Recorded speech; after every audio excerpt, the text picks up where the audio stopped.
El caso que involucra a Sean Combs, conocido artísticamente como P. Diddy, presenta complejidades legales tanto en el contexto del common law anglosajón como en el sistema del derecho civil mexicano.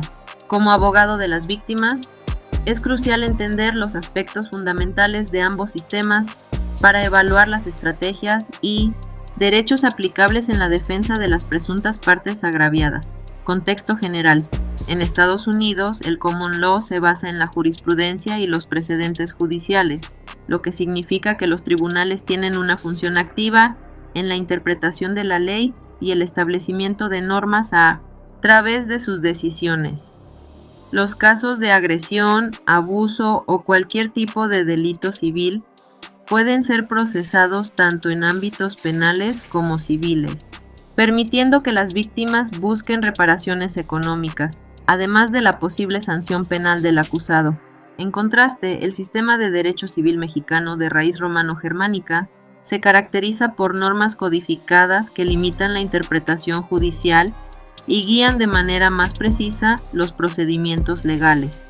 En el caso de delitos similares en México, las víctimas pueden presentar denuncias penales o iniciar acciones civiles por responsabilidad extracontractual para obtener indemnizaciones. Aspectos relevantes del common law.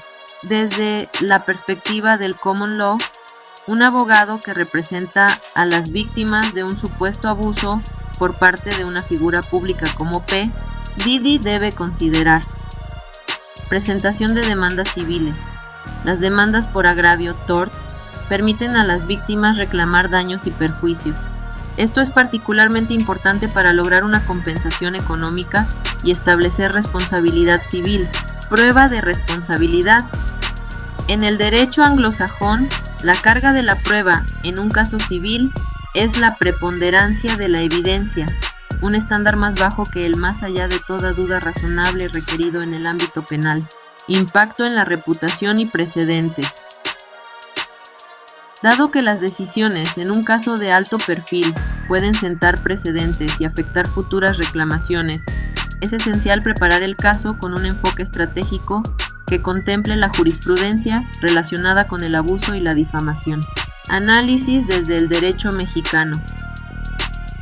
En México, el proceso judicial para una víctima de abuso implicaría denuncia penal. Se debe iniciar un proceso penal ante el Ministerio Público para que se investigue el presunto delito.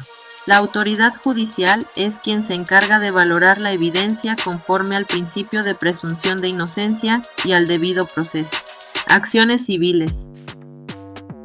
Paralelamente, es posible entablar un juicio civil de responsabilidad para obtener una indemnización por daños morales y materiales. La ley mexicana contempla el resarcimiento de los daños sufridos por las víctimas mediante la figura de la responsabilidad civil extracontractual, artículos 1910 y siguientes del Código Civil Federal. Comparación y estrategias. Un abogado de las víctimas debe reconocer las diferencias y similitudes clave entre ambos sistemas. Daños compensatorios y punitivos. Mientras que en el common law es común buscar daños punitivos para castigar y disuadir conductas futuras, en México los daños punitivos no están tan desarrollados, aunque se pueden argumentar daños morales en busca de compensación, evidencia testimonial y documental. En ambos sistemas, la presentación de pruebas debe ser robusta. No obstante, el derecho anglosajón permite una mayor flexibilidad en la admisión de pruebas que los procedimientos civiles en México. Protección de las víctimas. Las leyes de protección a víctimas en México y brindan ciertos derechos como asistencia legal, resguardo de identidad y protección frente a represalias.